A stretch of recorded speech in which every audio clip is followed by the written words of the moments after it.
કંપનીલક્ષી હિસાબી પદ્ધતિમાં chapter number 2 આપણે સંયોજનના હિસાબોમાં આગળ આપણે છઠ્ઠો જે વિડીયો લેક્ચર હતો બરાબર, એમાં આપણે દાખલા નંબર 3માં એક્સ લિમિટેડના ચોપડામાં જરૂરી આમ નોંધ લખી ગયા બરાબર, અને વાય લિમિટેડના ચોપડામાં જરૂરી આમ નોંધ લખી ગયા.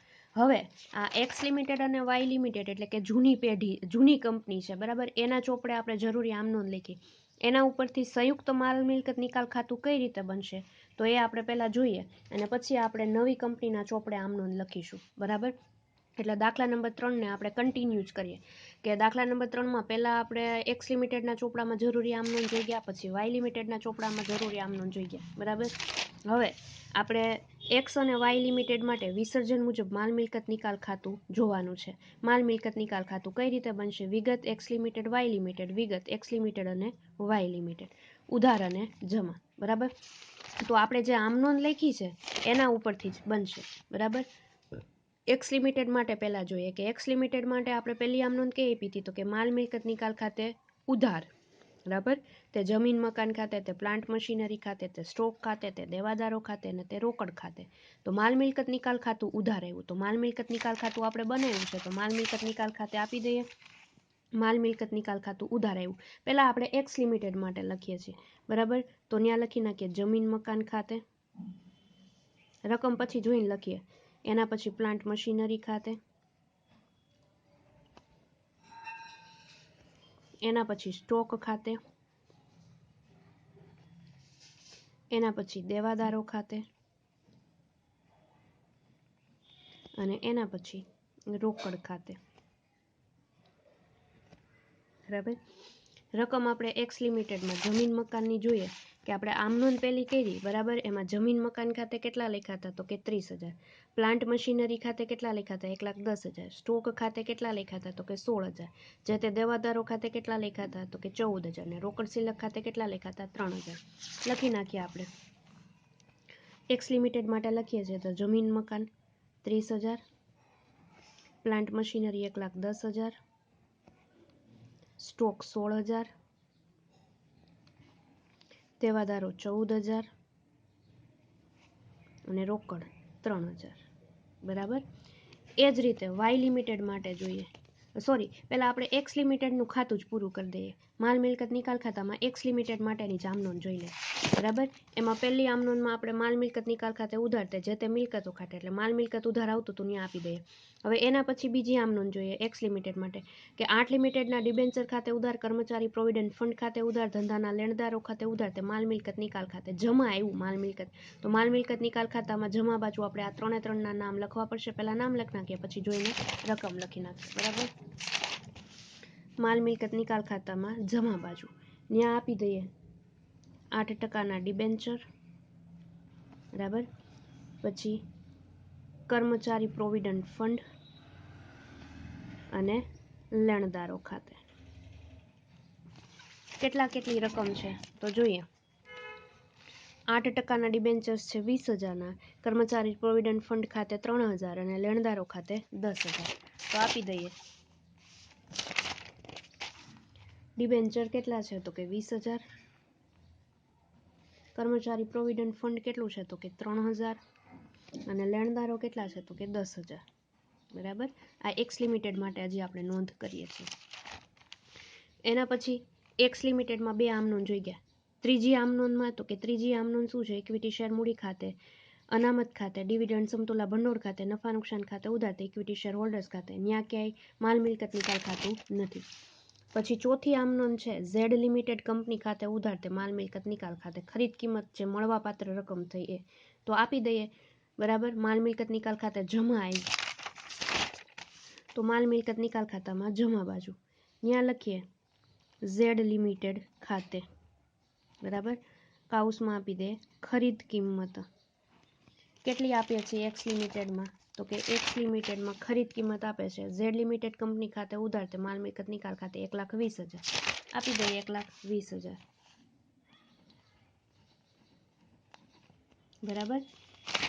એના પછી એક્સ લિમિટેડ માટે હવે પાંચમી આમ નોંધ જોઈએ તો કે ઇક્વિટી શેર હોલ્ડર્સ ખાતે ઉધાર તે માલ મિલકત નિકાલ ખાતે. આ શેની થઈ તો કે નુકસાન છે. તો તો આના સિવાય હવે બીજી કાંઈ આમ નોંધ નથી.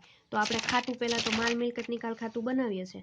માલ મિલકત નિકાલ ખાતું એક્સ લિમિટેડ માટે પહેલાં બંધ કરીએ. તો અહીંયા ટોટલ ઉધાર બાજુનું ઓબ્વિયસલી વધારે આવે છે, બરાબર. 30,000 પ્લસ 1,10,000 પ્લસ 16,000 પ્લસ 14,000 ને પ્લસ 3,000 એટલે મળે છે 1,73,000. એટલું જ મારે અહીંયા બાજુ રાખવું પડે, 1,73,000, બરાબર. 1,73,000માંથી 20,000, 3,000, 10,000 અને 1,20,000 બાદ કરીએ એટલે તફાવત કેટલો આવશે તો કે 20,000, બરાબર. આ થઈ ગઈ ખોટ. હવે એ ખોટ લઈ જવાની થાય શેર હોલ્ડર્સ ખાતે, બરાબર. 20,000. જો આના માટેની આપણે આમ નોંધ લખી છે, બરાબર. એક્સ લિમિટેડના ચોપડે શું તો કે ઇક્વિટી શેર હોલ્ડર્સ ખાતે ઉધાર તે માલ મિલકત નિકાલ ખાતે, બરાબર. 1,73,000, 33,000, 1,20,000 એટલે 20,000નું નુકસાન એવું માલ મિલકત નિકાલ ખાતે નુકસાન ઇક્વિટી શેર હોલ્ડર્સ ખાતે લઈ ગયા. એના પછી હવે કે માલ મિલકત નિકાલ ખાતું આવતું નથી, કારણ કે માલ મિલકત નિકાલ ખાતું એક્સ લિમિટેડનું પૂરું થઈ ગયું, બરાબર. હવે માલ મિલકત નિકાલ ખાતામાં વાય લિમિટેડ માટે જોઈએ. તેમાં પહેલી આમ નોંધ આપે છે માલ મિલકત નિકાલ ખાતે ઉધાર તે પ્લાન્ટ મશીનરી ખાતે, તે સ્ટોક ખાતે, તે દેવાદારો ખાતે ને તે રોકડ સિલક ખાતે, બરાબર. હારે આ રકમ કેટલી છે તો કે પ્લાન્ટ મશીનરીની 50,000 છે, સ્ટોકની 8,000 છે, દેવાદારોની 9,000 છે, રોકડ સિલકની કેટલી છે તો કે 1,000, બરાબર.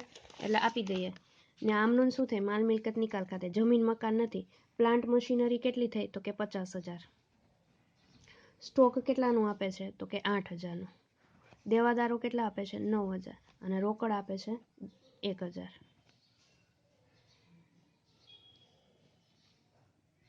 બરાબર. પછી વાય લિમિટેડની આપણે બીજી ઓલી જોઈએ.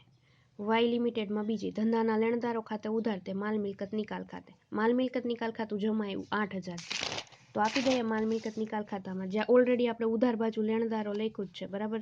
અહીંયા 10,000, અહીંયા વાય લિમિટેડમાં કેટલા લખીશું 8,000, તો અહીંયા ડિબેન્ચર અને કર્મચારી પ્રોવિડન્ટ ફંડ નથી, બરાબર. કેટલા લખ્યા આપણે અહીંયા 8,000. એના પછી તો કે વાય લિમિટેડમાં ત્રીજી આમ નોંધ જોઈએ. ત્રીજી આમ નોંધ ઇક્વિટી શેર મૂડી ખાતે ઉધાર તે ઇક્વિટી શેર હોલ્ડર્સ ખાતે. પછી ચોથી આમ નોંધ જોઈએ ઝેડ લિમિટેડના કંપની ખાતે ઉધાર તે માલ મિલકત નિકાલ ખાતે. શેની નોંધ કરી છે તો કે કંપનીની ખરીદ કિંમત ઝેડ લિમિટેડ ખાતે ઉધારી, માલ મિલકત નિકાલ ખાતું જમા આવ્યું, બરાબર. તો માલ મિલકત નિકાલ ખાતે જમા બાજુ આપી દઈએ ને આપણે ઓલરેડી લખ્યું જ છે જો ઝેડ લિમિટેડ ખાતે ખરીદ કિંમત અહીંયા કેટલી આપી તો કે 60,000, બરાબર.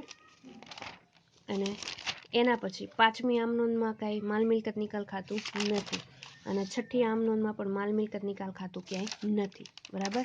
એટલે હવે ઝેડ એક્સ લિમિટેડનું જે માલ મિલકત નિકાલ ખાતું બંધ કર્યું એવી જ રીતે વાય લિમિટેડનું માલ મિલકત નિકાલ ખાતું બંધ કરીએ, બરાબર. વાય લિમિટેડ માટે 50,000 પ્લસ 8,000 પ્લસ 9,000 ને પ્લસ 1,000 એટલે 68,000, બરાબર. અને અહીંયા પણ ટોટલ કેટલો થાય છે તો કે 68,000, બરાબર. એટલે નહીં નફો નહીં નુકસાન, નુકસાન એ થતું નથી કારણ કે બંને બાજુ ઉધાર અને જમા બાજુ બે બાજુ 68,000 સરભર થઈ જાય છે, બરાબર. એટલે અહીંયા નફો કે નુકસાન આવશે નહીં. આ થઈ ગયું તો કે આપણે જે જૂની કંપનીના ચોપડે એક્સ લિમિટેડ અને વાય લિમિટેડ માટે આમ નોંધ લખી એના ઉપરથી આપણે માલ મિલકત નિકાલ ખાતું સંયુક્ત રીતે બનાવતા શીખી ગયા, બરાબર. માલ મિલકત નિકાલ ખાતું આ રીતે સંયુક્ત બનશે, બરાબર. હવે આપણને કીધું છે કે ઝેડ લિમિટેડ એટલે કે ઝેડ લિમિટેડ નવી કંપનીના ચોપડે આપણે આમ નોંધ આપવાની છે, બરાબર. તો ઝેડ લિમિટેડના ચોપડે જરૂરી આમ નોંધ થાય એટલે આપણે જ્યારે થિયરી અને આમ નોંધ લખાવી છે ત્યારે એમાં એવું લખાયું હતું કે નવી કંપનીના ચોપડે આમ નોંધ, અથવા તો એવો શબ્દ વાપરો હતો કે ખરીદનાર કંપનીના ચોપડે આમ નોંધ, બરાબર. તો ઝેડ લિમિટેડ ખરીદનાર કંપની થઈ એટલે કે નવી કંપની થઈ એના ચોપડે આપણે જરૂરી આમ નોંધ આપવાની છે. તો પહેલી આમ નોંધ આપી દઈએ, ત્યાં સંયુક્ત રીતે જ આપી દઈશું કે પહેલી આમ નોંધ થશે ધંધાના ખરીદ ખાતે ઉધાર તે એક્સ લિમિટેડના લિક્વિડેટર ખાતે, એક્સ લિમિટેડના લિક્વિડેટર ખાતે એક્સ લિમિટેડની ખરીદ કિંમત કેટલી છે તો કે આપણને ખબર છે, જો અહીંયા આપણને દાખલાની રકમમાં કીધું છે કે એક્સ લિમિટેડના ખરીદ કિંમત 1,20,000 છે અને વાય લિમિટેડની કેટલી છે તો કે 60,000. એટલે આપણે આમ નોંધ એ રીતના લખવાની થશે એક્સ લિમિટેડના લિક્વિડેટર ખાતે કેટલી લખીશું આપણે 1,20,000 અને તે વાય લિમિટેડના લિક્વિડેટર ખાતે, વાય લિમિટેડમાં ખરીદ કિંમત કેટલી છે તો કે 60,000 બરાબર. એટલે ધંધાના ખરીદ કિંમત ખાતે કેટલા થાય તો કે 1,80,000, 1,20,000 પ્લસ 60,000 બરાબર 1,80,000. બાબત જે આપી દઈએ, ધંધાની ખરીદ કિંમત એક્સ અને વાય લિમિટેડના લિક્વિડેટર ખાતે જમા આપી અને ધંધાની ખરીદ ખાતે ઉધારી બરાબર.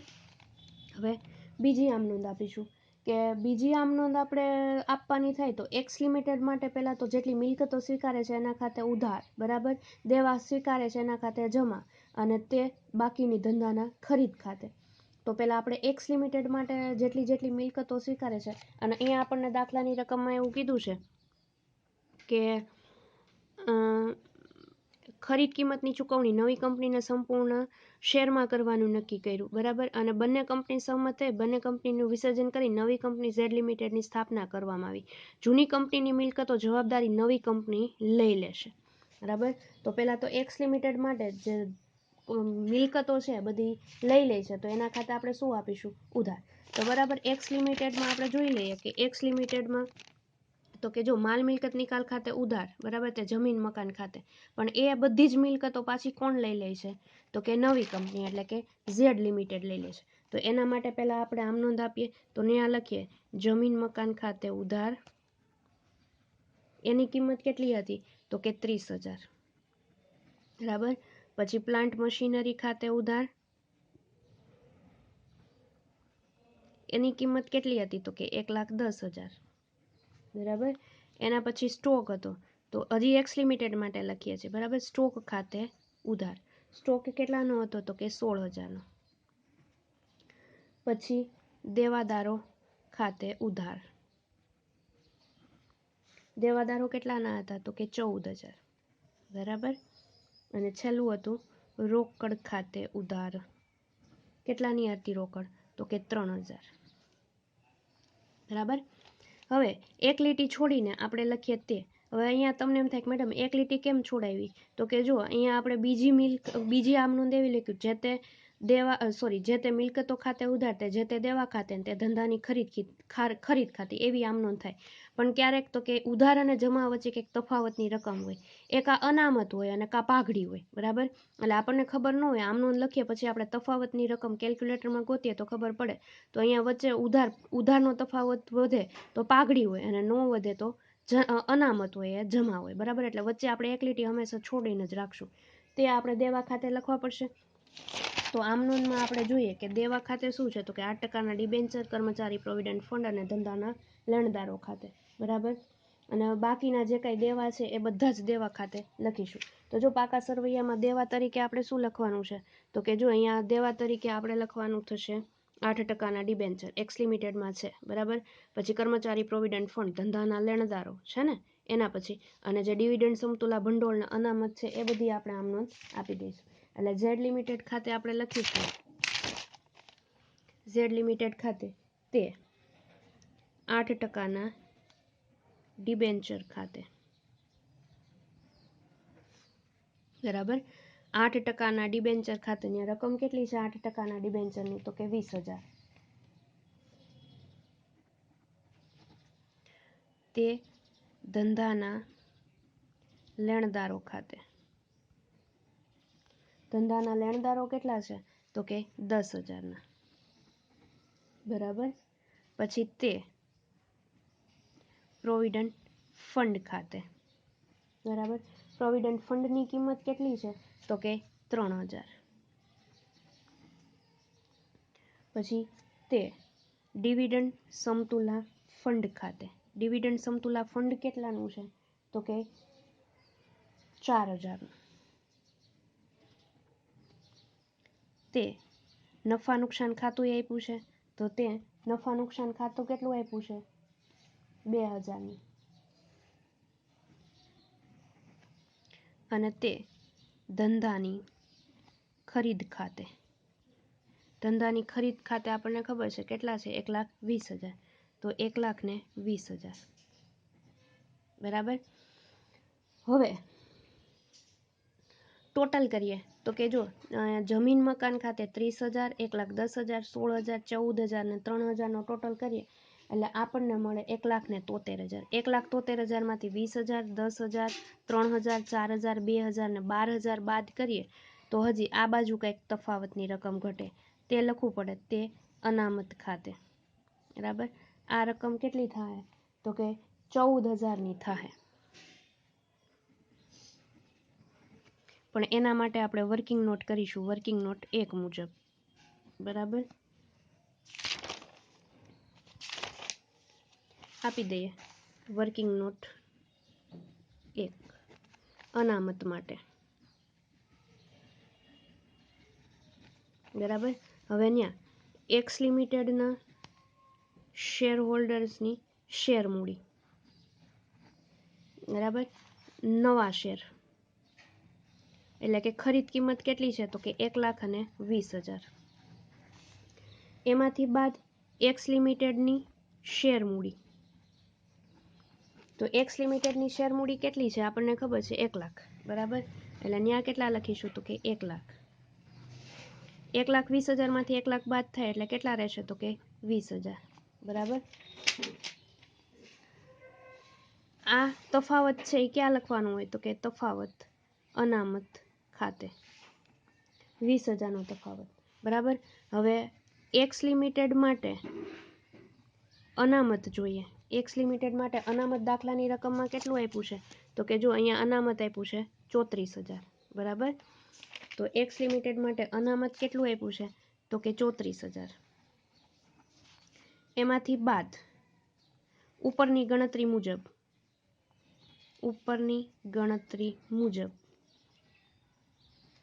તફાવત કેટલો આવ્યો તો કે 20,000. 34,000 માંથી 20,000 બાદ કરીએ એટલે કેટલા વધશે તો કે 14,000.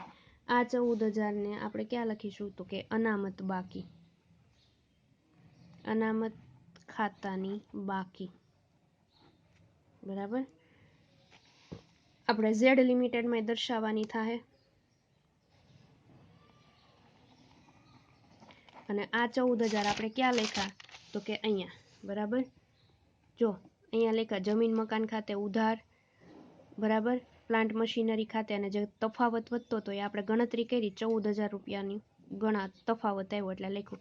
અને આમ ન ખબર પડે તો આ ઉધારમાંથી જમા બાકી બાદ કરી અને જે કાંઈ તફાવતની રકમ આવે એ 14,000 હોય એ શું હોય અનામત.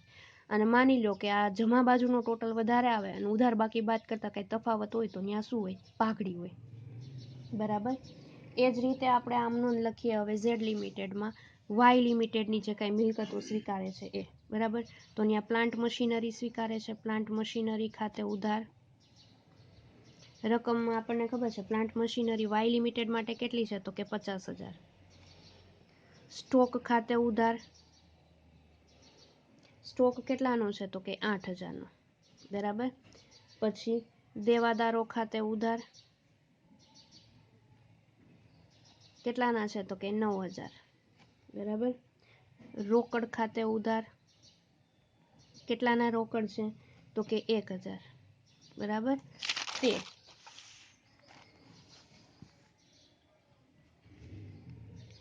ધંધાના લેણદારો ખાતે કેટલાના લેણદારો છે તો કે 8,000. અને તે ધંધાની ખરીદ ખાતે. અને આપણને ખબર છે વાય લિમિટેડની ધંધાની ખરીદ કેટલી છે તો કે વાય લિમિટેડની ખરીદ કિંમત છે 60,000. તો અહીંયા આપણે લખવા પડશે 60,000. બરાબર. એટલે જો અહીંયા ઉધાર 50,000, 8,000, 9,000 અને 1,000 એટલે 68,000. અને અહીંયા જમા તે ધંધાના લેણદારો ખાતે ને તે ધંધાની ખરીદ ખાતે 8,000 ને 60,000. બરાબર. એટલે અહીંયા કંઈ અનામત કે પાઘડી કે એવું કાંઈ આવે નહીં. અને બાબત જે લખી હોય તો લખી શકાય કે વાય લિમિટેડના મિલકતો અને દેવાનું જે કાંઈ ખરીદો કર્યા એ. બરાબર. અને આગળ માટે આપણે આમ નોંધ લખવી હોય તો લખી શકાય કે એક્સ લિમિટેડની મિલકતો, લેણા દેવા, નફા નુકસાન ખાતું, અનામત, તફાવત જે કાંઈ હતા એ ધંધાની ખરીદ ખાતે લઈ ગયા. અને આમે તો જોવા જઈએ તો વાય લિમિટેડની આપણે રકમ જોઈએ તો વાય લિમિટેડમાં જો અનામત કે ડિવિડન્ડ, સમતોલા ભંડોળ કે એવું કંઈ આપેલું નથી, બરાબર, એટલે આપણે લઈશું નહીં. હવે એના પછીની આપણે ચોથી આમ નોંધ લખીએ તો ચોથી આમ નોંધ શું કરીશું તો કે જો આપણે પહેલી આમ નોંધમાં એક્સ લિમિટેડ ના લિક્વિડેટર ખાતે જમા કર્યા હતા, બરાબર.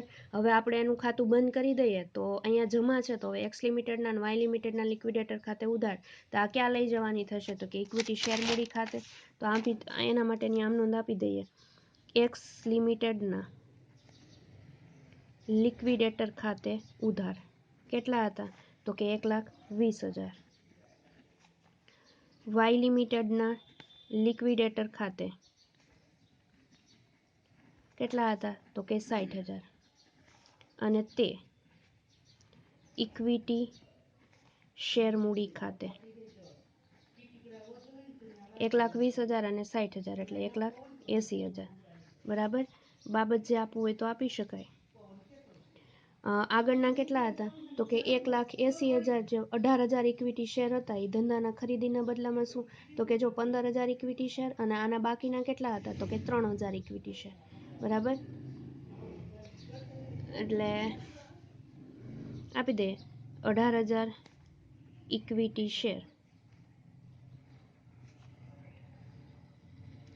ધંધા ખરીદીના બદલામાં એક્સ અને વાય લિમિટેડના લિક્વિડેટરને ચૂકવ્યા.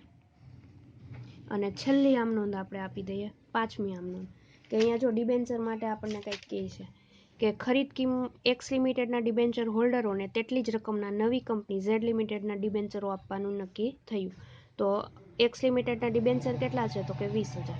તો એના માટેની આમ નોંધ આપણે આપવી પડશે, આપી દઈએ 8%ના એક્સ લિમિટેડના ડિબેન્ચર ખાતે ઉધાર કેટલાના છે તો કે 20,000ના, તે 8%ના ડિબેન્ચર ખાતે કેટલા તો કે 20,000. બાબત છે એક્સ લિમિટેડના ડિબેન્ચર હોલ્ડરોને કંપનીના ડિબેન્ચર બદલામાં ચૂકવ્યા, બરાબર. આ થઈ ગઈ વાય લિમિટેડ એટલે કે નવી કંપનીના ચોપડે આમ નોંધ. હવે આપણે ઉઘડતું પાકું સરવૈયું બનાવવાનું છે, એટલે કે ઝેડ સંયોજન બાદનું ઝેડ લિમિટેડનું તારીખ 1/1/2017ના રોજનું 2013ના કંપની ધારા મુજબ પાકું સરવૈયું. આપણને પાકું સરવૈયું બનાવતા આવડે જ છે, ઊભું બનાવવાનું છે, વિગત રકમ. પહેલું હેડિંગ આપણે આપવાનું થાય ઇક્વિટી અને દેવા, બરાબર. ઇક્વિટી અને દેવા એમાં આપણે આપી દઈએ શેર મૂડી, બરાબર. ઇક્વિટી અને દેવા એમાં આપી દઈએ આપણે શેર મૂડી. તો શેર મૂડીમાં આપણે સત્તાવાર શેર મૂડી આપેલી છે, દર્શાવીએ તો હાલે, બરાબર. આપી દઈએ શેર મૂડીમાં સત્તાવાર શેર મૂડી, પણ એનો ટોટલ કે લેવાનો હોય નહીં. અને આપણને દાખલાની રકમમાં સત્તાવાર શેર મૂડી કીધું છે, જો કેટલાની તો કે 10 લાખ. સત્તાવાર શેર મૂડી 10 લાખ, 1 લાખ ઇક્વિટી શેરમાં રહેશે. તો આપણે એનો ટોટલ કે પાકા સરવૈયામાં લેવાનો હોય નહીં, પણ છતાંય આપણે દર્શાવી દઈએ 10 લાખ, બરાબર. એટલે અહીંયા કંઈ આવશે નહીં. એના પછી બહાર પાડેલી શેર મૂડી, બરાબર.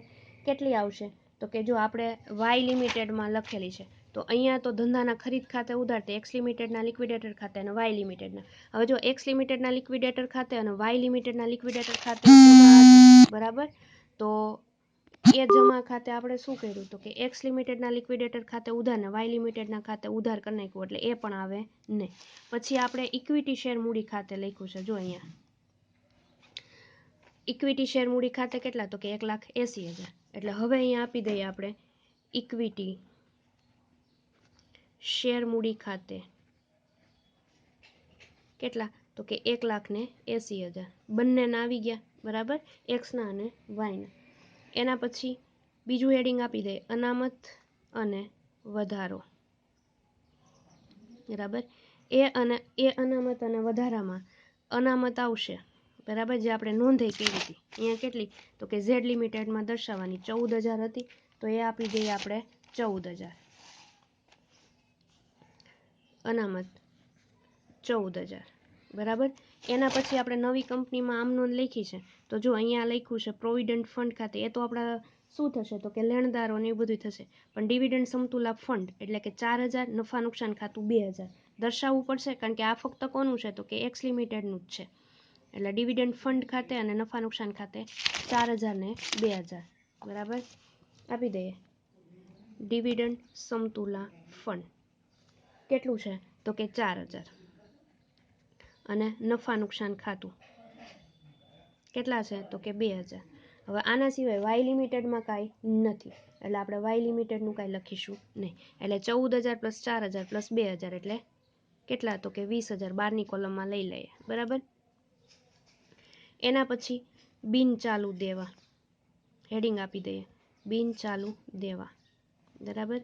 એમાં ડિબેન્ચર્સ આપવા પડશે, તો કે હા, બરાબર. નવી કંપનીના ડિબેન્ચર જૂની કંપનીમાં બદલામાં આપ્યા એ કેટલા છે, તો કે 20,000ના, બરાબર.